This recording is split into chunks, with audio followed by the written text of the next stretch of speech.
Urashima Taro, the Fisherman and the Turtle. Long, long ago in the province of Tango there lived on the shore of Japan in the little fishing village of Mizunoye a young fisherman named Urashima Taro. His father had been a fisherman before him, and his skill had more than doubly descended to his son, for Urashima was the most skillful fisher in all that countryside, and could catch more bonito and tai in a day than his comrades could in a week. But in the little fishing village, more than for being a clever fisher of the sea was he known for his kind heart.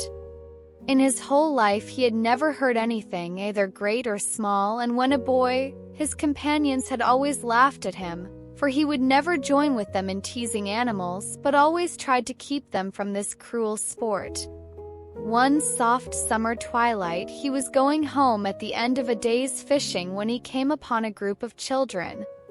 They were all screaming and talking at the tops of their voices, and seemed to be in a state of great excitement about something, and on his going up to them to see what was the matter he saw that they were tormenting a tortoise. First one boy pulled it this way, then another boy pulled it that way, while a third child beat it with a stick, and the fourth hammered its shell with a stone. Now Urashima felt very sorry for the poor tortoise and made up his mind to rescue it. He spoke to the boys. "Look here, boys, you are treating that poor tortoise so badly that it will soon die." The boys, who were all of an age when children seem to delight in being cruel to animals, took no notice of Urashima's gentle reproof, but went on teasing it as before. One of the older boys answered, "Who cares whether it lives or dies? We do not. Here, boys, go on, go on." And they began to treat the poor tortoise more cruelly than ever. Urashima waited a moment, turning over in his mind what would be the best way to deal with the boys. He would try to persuade them to give the tortoise up to him, so he smiled at them and said, "I am sure you are all good, kind boys. Now won't you give me the tortoise? I should like to have it so much." "No, we won't give you the tortoise," said one of the boys.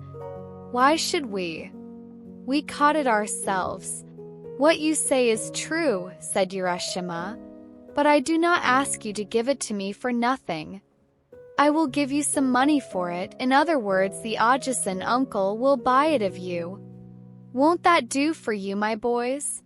He held up the money to them, strung on a piece of string through a hole in the center of each coin. "Look, boys, you can buy anything you like with this money. You can do much more with this money than you can with that poor tortoise. See what good boys you are to listen to me."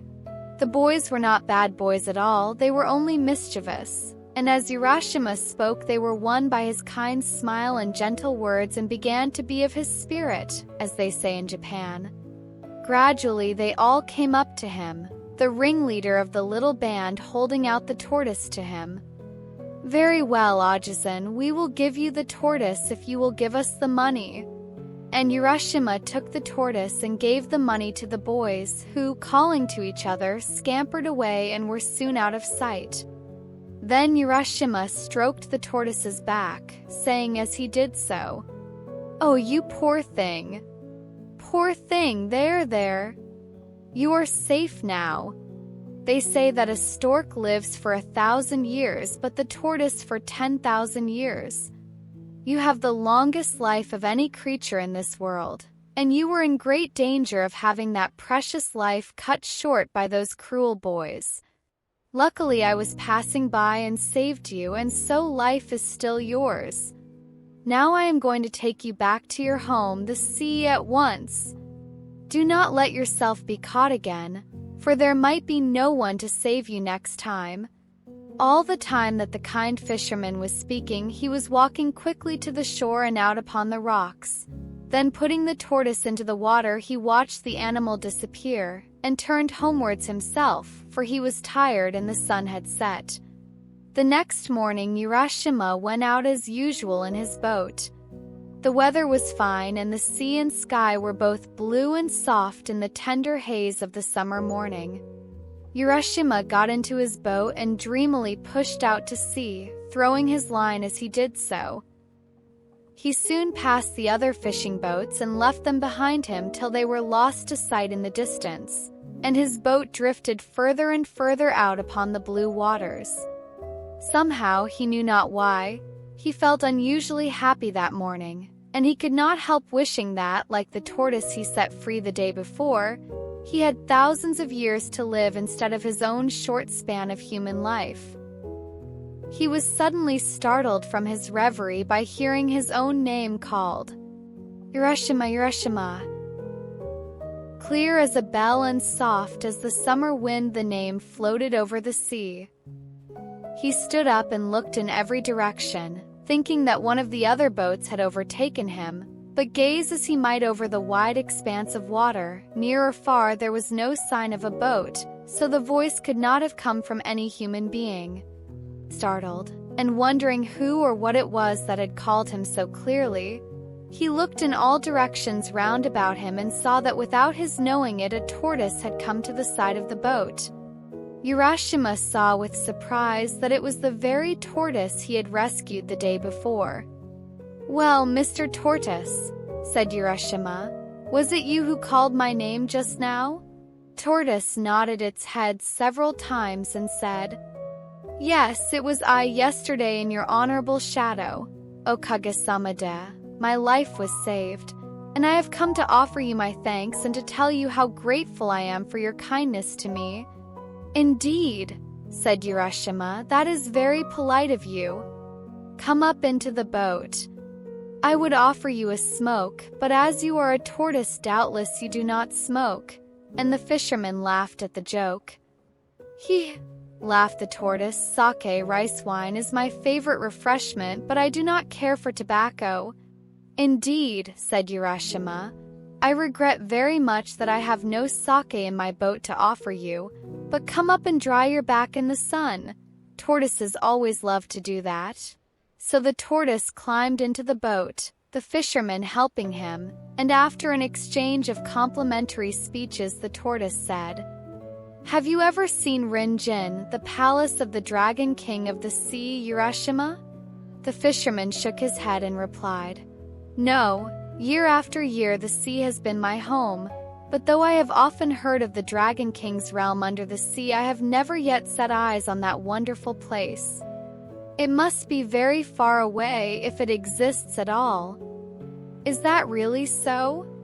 You have never seen the Sea King's palace? Then you have missed seeing one of the most wonderful sights in the whole universe.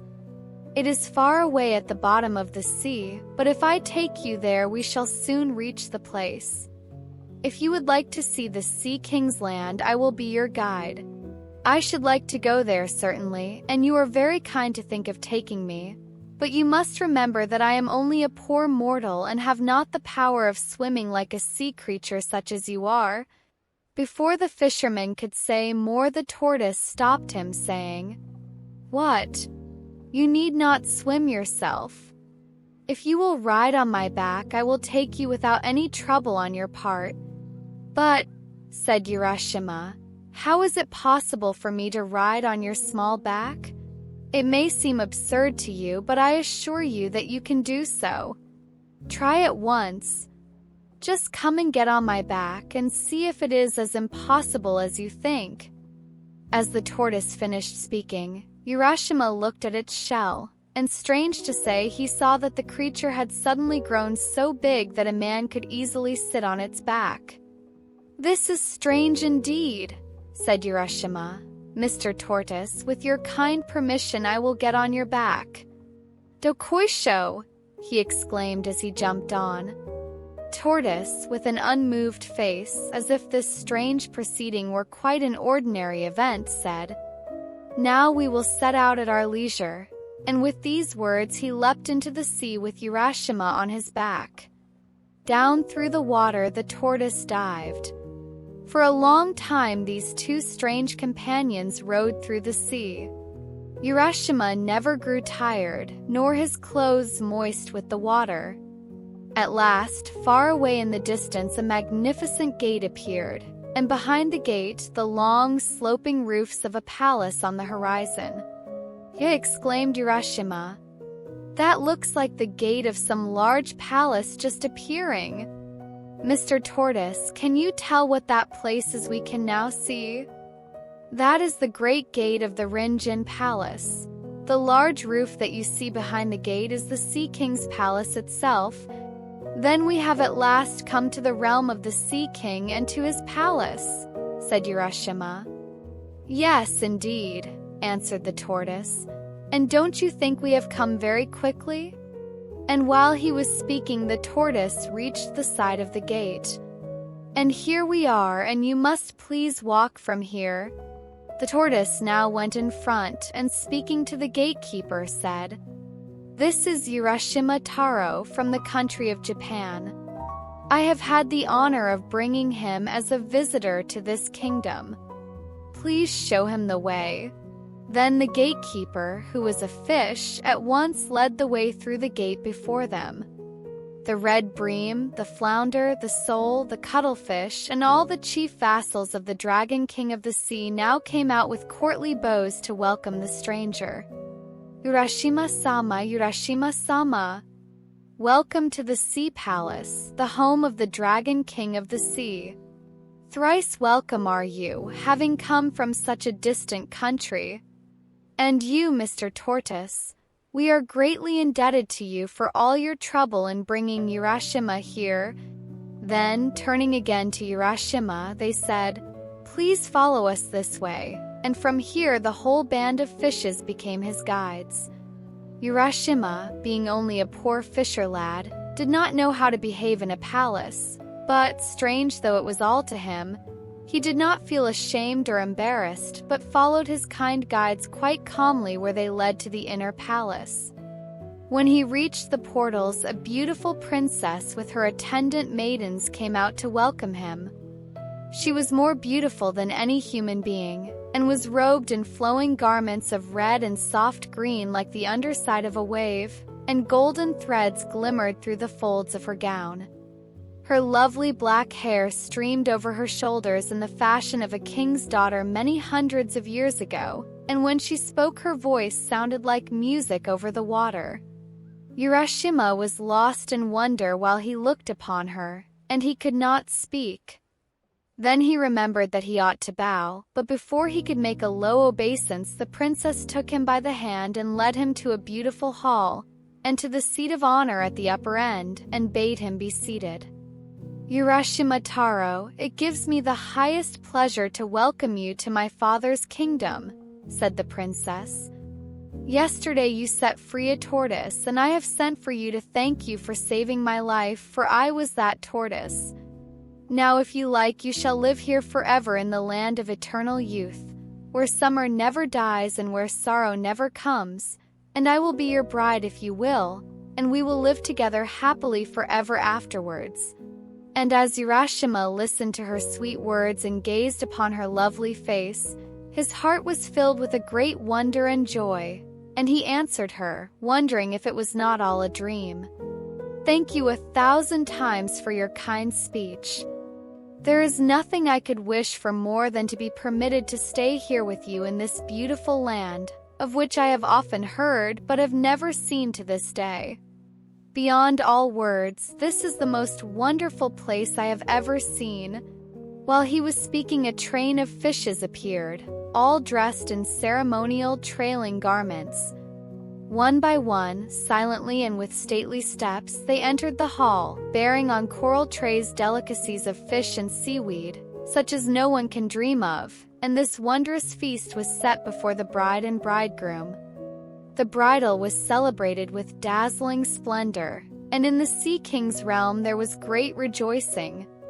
As soon as the young pair had pledged themselves in the wedding cup of wine, 3 times 3, music was played and songs were sung, and fishes with silver scales and golden tails stepped in from the waves and danced. Urashima enjoyed himself with all his heart. Never in his whole life had he sat down to such a marvelous feast. When the feast was over, the princes asked the bridegroom if he would like to walk through the palace and see all there was to be seen. Then the happy fisherman, following his bride, the Sea King's daughter, was shown all the wonders of that enchanted land where youth and joy go hand in hand and neither time nor age can touch them.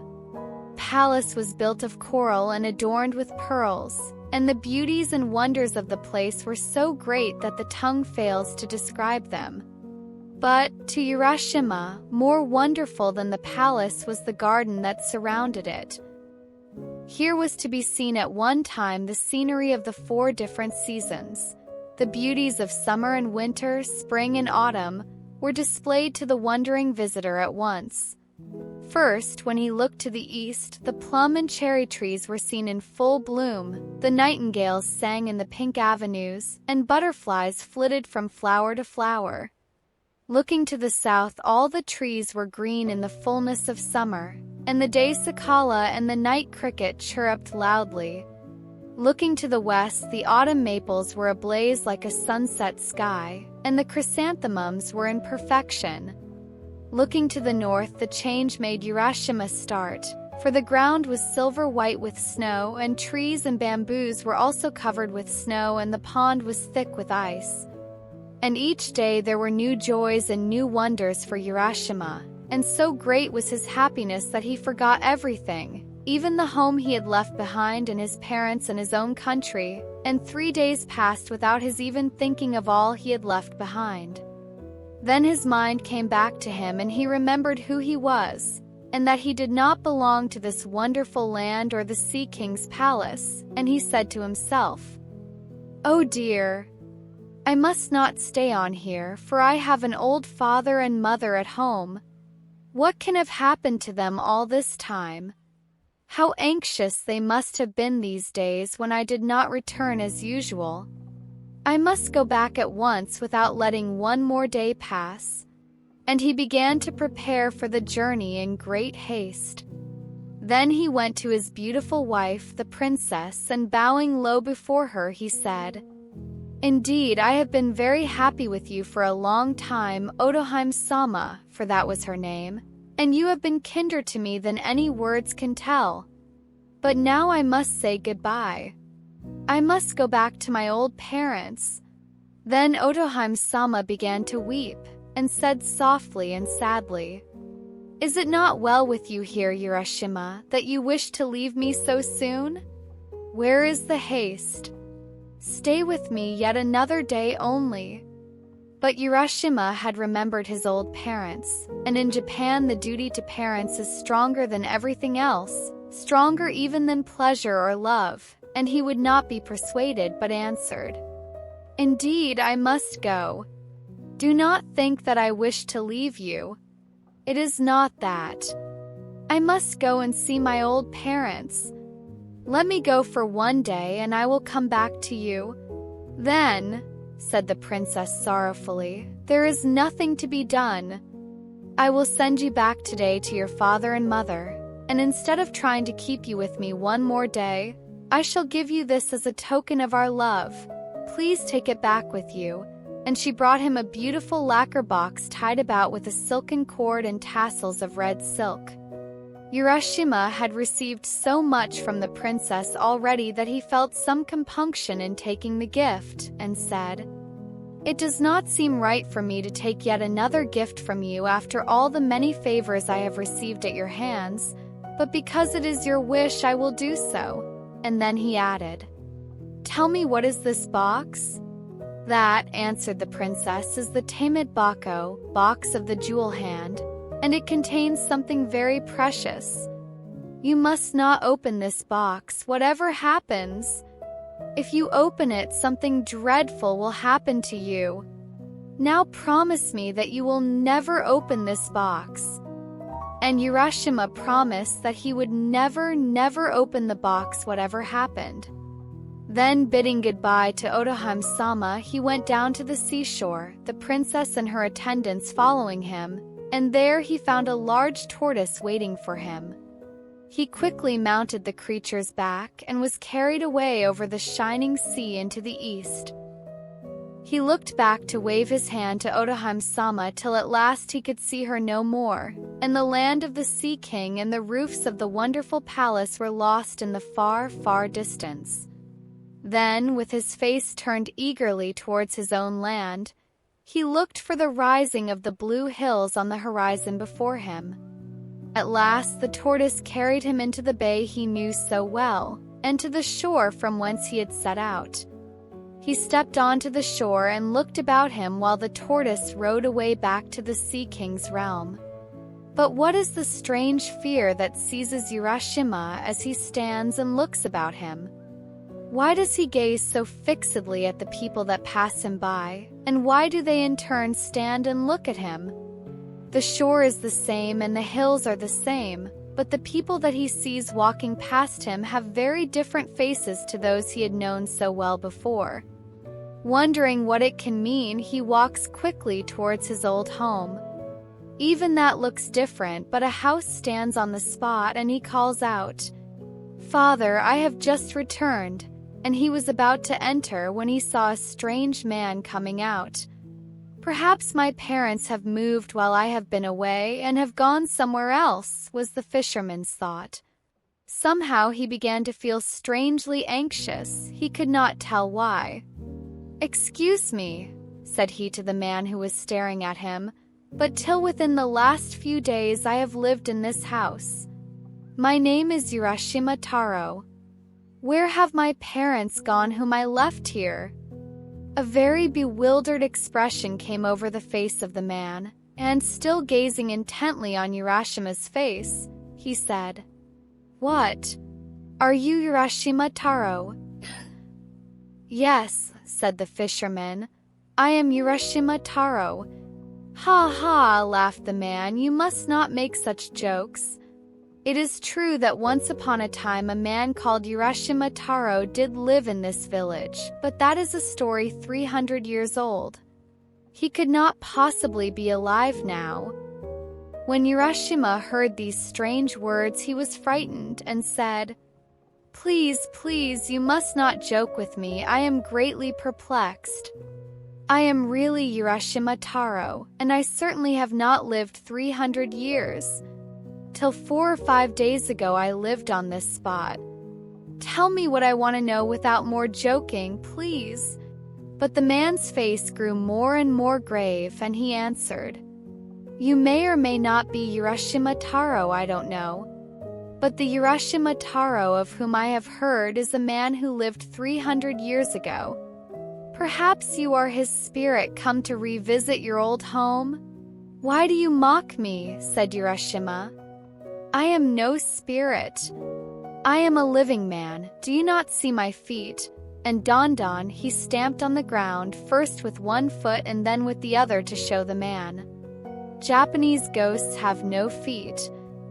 "But Urashima Taro lived 300 years ago, that is all I know. It is written in the village chronicles," persisted the man, who could not believe what the fisherman said. Urashima was lost in bewilderment and trouble. He stood looking all around him, terribly puzzled, and indeed something in the appearance of everything was different to what he remembered before he went away, and the awful feeling came over him that what the man said was perhaps true. He seemed to be in a strange dream. The few days he had spent in the Sea King's palace beyond the sea had not been days at all. They had been hundreds of years, and in that time his parents had died and all the people he had ever known, and the village had written down his story. There was no use in staying here any longer. He must get back to his beautiful wife beyond the sea.